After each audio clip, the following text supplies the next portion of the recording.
Welcome to Black Voices, a series touching on the lives, stories, mishaps, and glory of being Black in America. I'm your host, Danielle Layton. I hope beginning this conversation can educate, inform, and continue the conversation on race, identity, and progression towards equality. Because being Black is just part of who we are. I hope you enjoy and please share and join in on the comment section below. I want to know what you think. Let's start.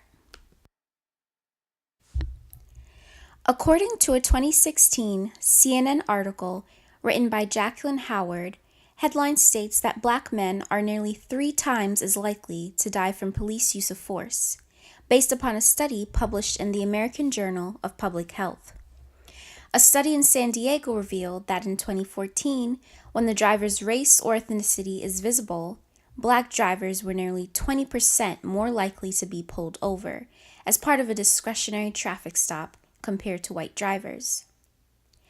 Alton Sterling, Trayvon Martin, Philando Castile, and Terrence Crutcher are just a few names of Black lives killed by the hands of police brutality. The role of the Black man is important and valuable, though current events represent otherwise.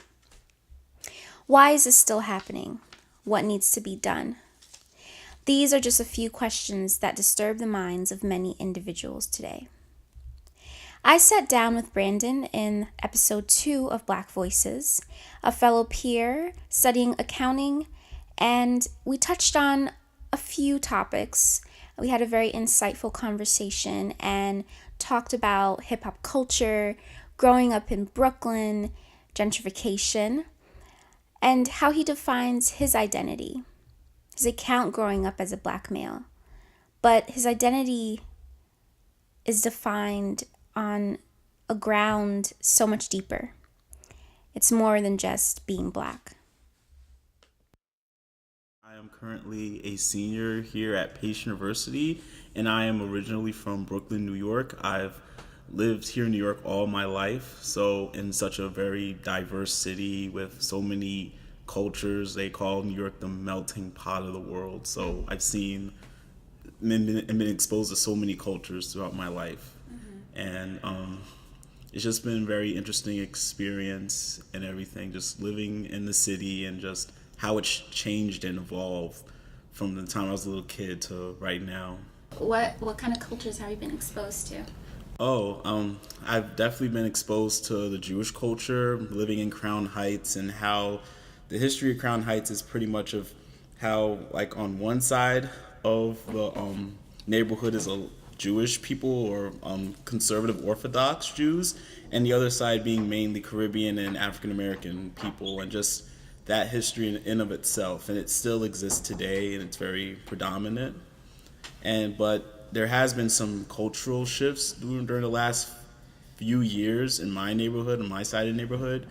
Mainly just gentrification has just changed things around. Different buildings are being made, and it's just really just kind of just changed the whole culture and the vibe of my neighborhood and where I grow up and live right now. Yeah, gentrification is, oh my goodness, because it's kind of imposing another culture in a community that already had its own. So it is a big thing. I specifically wanted to talk to you about just being a Black man in America, because goodness, there's just so much around that, especially with, all the young black men who, were killed at the hands of police brutality. And just, I think the role of the Black man is so important nowadays. And I thought it would be interesting to just kind of get your perspective and how you view yourself as a Black man in America.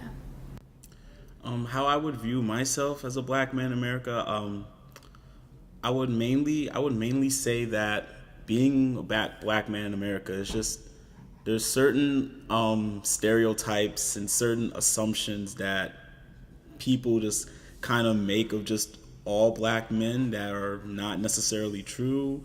Some of the things I've been exposed to throughout my years is like assuming that, like, we all listen to rap music and, like, we're all like even though I might dress at times like a gangster, they all think like, oh, you're into this hip hop culture, and like Black men are supposedly all into this hip hop culture and everything like that.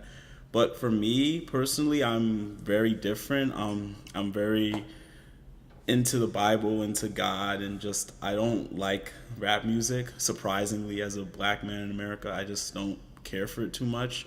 Um, and just my upbringing has been a little bit different from probably an upbringing of other black men, obviously. Just coming from a Christian home and just like my mom really instilling in me from an early age what it is to identify myself in Christ and not exactly have to conform to just the culture, the black culture necessarily, of having to just be embraced with just rap and everything else. So my upbringing was a little bit different, and like I can relate, but at the same time, it's just God has been more of my identity, and I more than me being a black man in America. I focus more on just my spiritual sense and like what God looks upon me as, and not exactly in color, but just as a person, my character, my morals, what I stand for. That's really how I kind of view myself most of the times. But as a black man in America, I have experienced at times like just certain discrimination, certain like disadvantages, or like certain types of treatment that other people of different colors would not um, have based on the shade of your skin. So basically, that's how I kind of identify myself. I identify myself more as just a spiritual being more than a black man. And it's not to avoid being a black man or being ashamed of it, but it's more of just thinking beyond just beyond the context of just who we are on the outside. But I just focus more on like my inside and who I am, what characters, what flaws I have in my inside, rather than just what I look like. It's really interesting that you bring that Christianity up because, you know, for centuries that religion has been used against us, against, you know, us to enslave us. And white abolitionists have used it to quote scriptures from the Bible, but deliver it to us in a way that they could still use to manipulate the situation. Mm-hmm. And because of the lack of books and the resources that we weren't allowed to have at that time to read and really understand it for ourselves, we just took whatever truth, quote unquote, they wanted to deliver it to us. So I really like that you brought that up, and you know how you have used that religion to define you, and not in the exact opposite way that they use it towards us, not for enslavement but for free, to be free. Yeah. So I thought that's very interesting. Do you have any anecdotes that you could share on just experiences, maybe anything that you have encountered in America do you feel like being a black man has been the reason why something happened? I think that would be interesting to explore. I could think of a few moments, but I think mostly it's just kind of like just taking the subway every day. You're always exposed to different people and just different cultures. But like sometimes when I go into a subway and like I will wear like a black hood, and like that right there, for some people they kind of sometimes get freaked out, or from just sometimes walking in a train, just people are just kind of apprehensive, like almost like a fear. Like you can almost see the fear in like other people's eyes, like just people like Caucasian people, or just they're like, oh no, this guy is dangerous. Like they just have the pre-assumption, and I see it, like the fear in their eyes, and they kind of like move away or move towards. And I'm just having a normal day, and it's like kind of like they don't know like that I'm a very nice and friendly person, but like they make this assumption that like because I'm in a hood, or because of the color of my skin, or like my physical features, because I'm a pretty big guy, there's like an intimidation factor that's like kind of like pre-opposed in our society. Like black men are these big, like angry, mean people, and that they are like should almost be treated like animals, and almost like and like kind of like you have to control them, because if you let them have too much authority, they will completely take over. But to me, I think it's the complete opposite. We're just like, if you really got to know us and got to actually talk to us and know who we really are, we're much more different than just these barbarians that I think people kind of have an assumption of black men just being reckless and crazy and that. So, like on the train, because there's so many cultures at one time, there would be certain people that'll be looking at me a certain way, and I just noticed that a lot through the last few years and all throughout my life, especially as I have grown into a young man and just physical features just start becoming more apparent. So, touching on the Black Lives Matter movement a bit more, what is some of your knowledge on the movement and your own opinions on the movement? Okay. Some of my knowledge of the Black Lives Matter movement is like, first of all, the Black Lives Matter movement really got like a lot of steam and headway after the Ferguson, Missouri incident with the police officer pretty much just shooting down an unarmed black man, black boy. He was like probably no more than maybe 16 to 18 years old, and it was just kind of like an uproar of how like the police officer handled that situation, because he didn't have any weapons on him, and the police officer, out of fear, just shot him because he thought that his life was in danger. But it was, in my opinion, very unfair how that police officer reacted, because there will be people doing the same crimes, such as Caucasian and other races. When something like that would happen, they would not go to shoot to kill the person. They will basically just handcuff them or whatever and just send them in a police car. But when it comes to an unarmed black man, it's just, you just go and you just become trigger happy, and you feel as though your life's in danger because of that intimidation factor I was talking about, and you just go just to shoot somebody. So that Ferguson incident really got things going, and there was a couple other incidents, like in Minnesota, the black man that was driving in the vehicle got shot and killed over like a ticket. Like, the police officer just came up to the windshield. He was asking questions, and all of a sudden the police officer felt once again threatened that he was reaching out for a gun in his car, and he shot the man, and he was unarmed once again.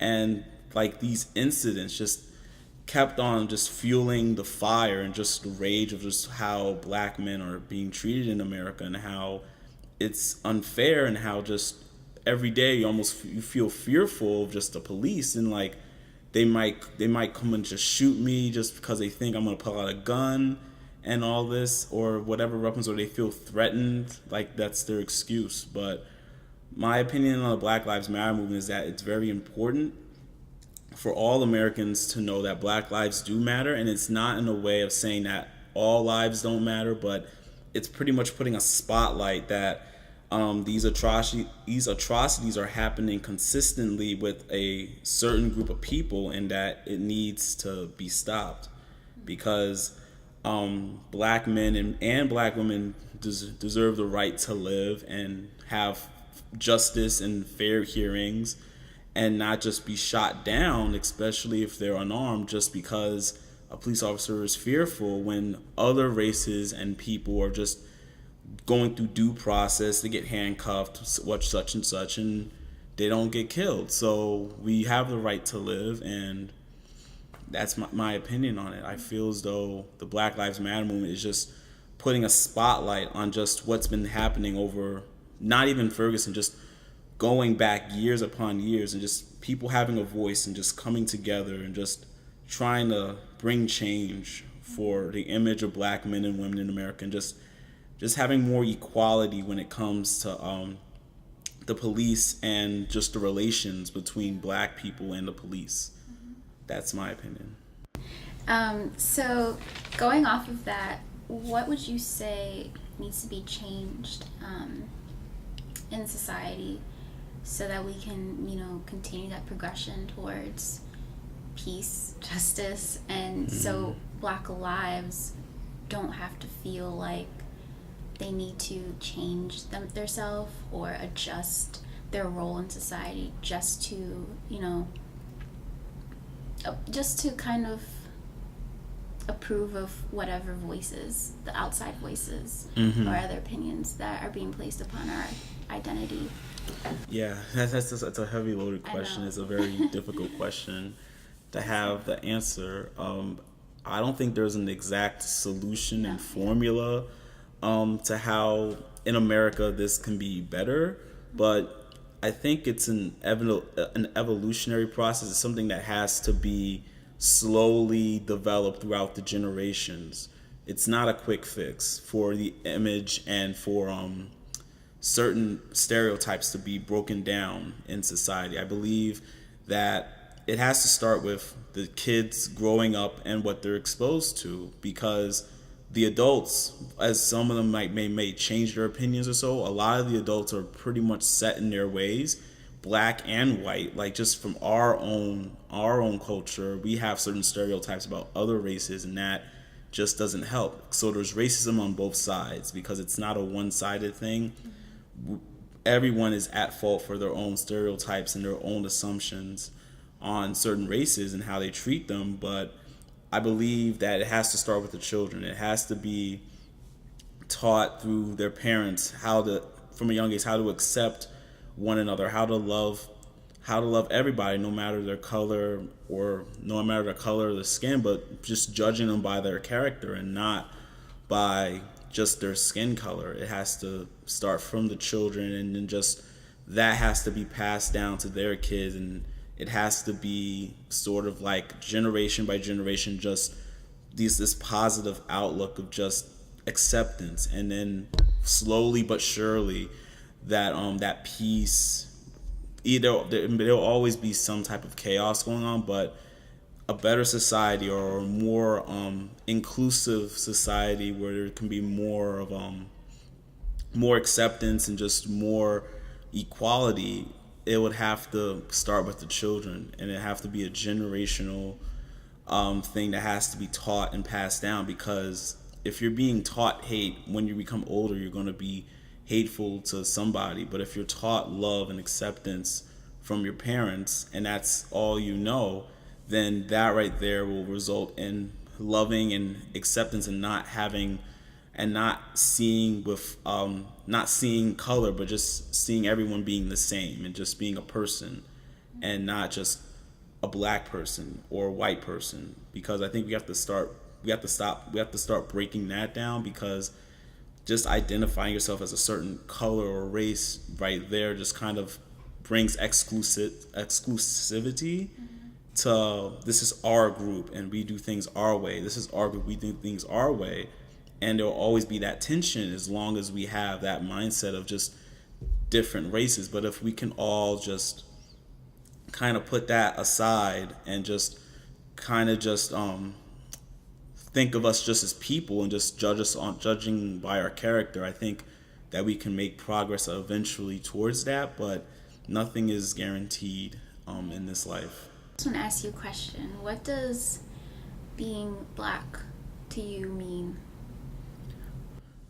I think being black to me is just, it's creativity, because us as black people, I think we are very creative. We think outside the box. Like, we have a lot of creative ideas. There's a lot of culture and a lot of history that comes with being black. There's a legacy when it comes to being black, and like that, for the most part, we are originators of a whole lot of things that we don't get credit for, from the past 100 years all the way to the very beginnings of civilization in Africa, and just being the originators of so many things, but not exactly getting the credit we deserve, or exactly getting the recognition and that, like that. But on the same token, unfortunately, being black, it also has its chains. It also has its sort of like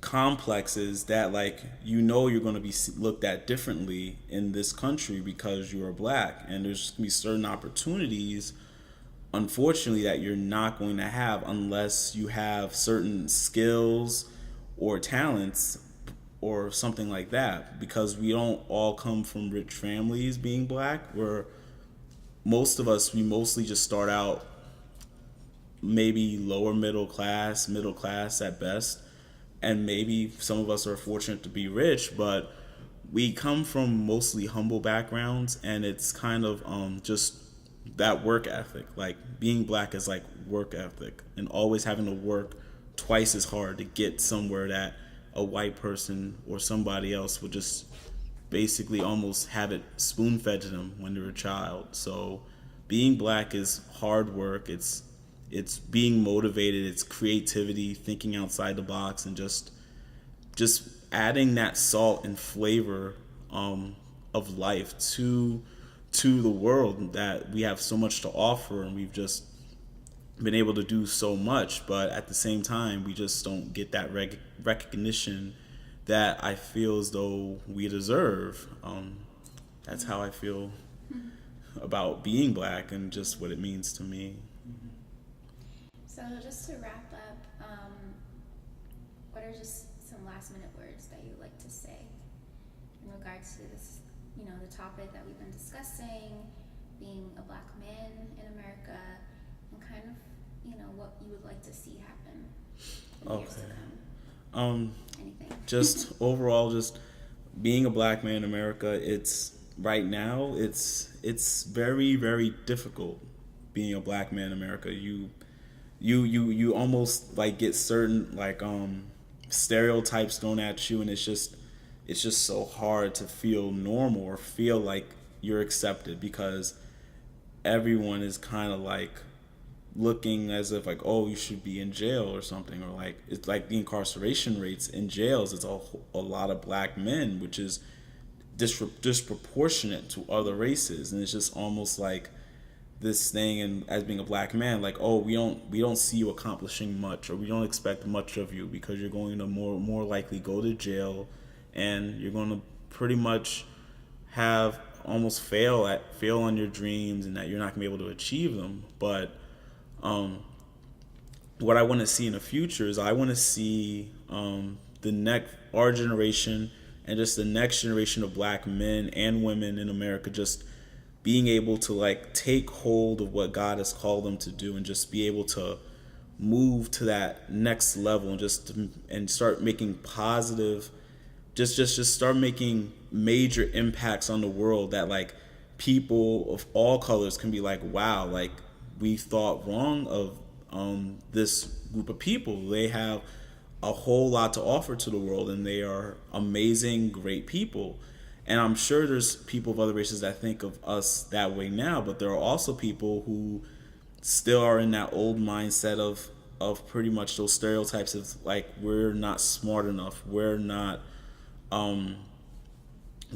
capable of doing certain things. And I just pray and hope that in the years to come that opinion of us as black men will change, and that we hold to a higher standard, that we would be able to be there, that black men will be there for their kids a whole lot more in this society, so I can be able to bring up their children, black men and black women, to have that self-respect and be able to move forward and to keep accomplishing and just building us up to a level that no one can take us down. So that's how I feel, but it has to be committed through the generations and everything. Just black men just being there for their kids, because that's very important. Because the black man in the household, it's a very vital and important things to teach their sons the right way to live, and just having that moral compass, and not just being swayed by what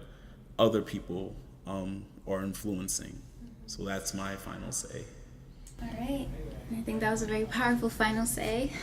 Thank you, Brandon, for joining me in this discussion. I really appreciate it. And I think that's the end of this segment. Check back soon. We're going to have some more topics and discussion in regards to the Black voice. And I hope you enjoyed. Bye-bye.